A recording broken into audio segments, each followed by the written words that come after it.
CNC machinists operate computer-controlled machines that cut and shape materials like metal, plastic, or wood into precise parts. These parts are often used in things like cars, planes, and medical equipment. CNC stands for Computer Numerical Control, and the machinist sets up the machine, loads the materials, checks measurements, and makes sure everything runs smoothly. They also spot and fix any problems to keep production accurate and efficient.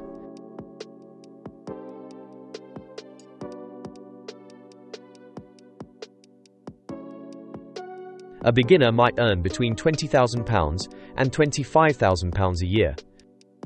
With more experience and the ability to program machines or work with complex parts, this can rise to £30,000 to £40,000 a year.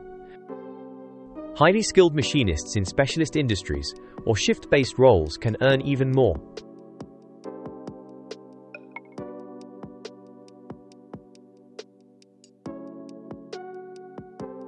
To become a CNC machinist, it's useful to take a college course in engineering, manufacturing, or machining.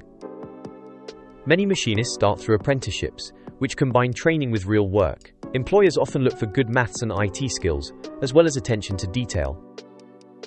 Knowing how to read technical drawings is important too, as it helps the machinist understand exactly what part they need to make.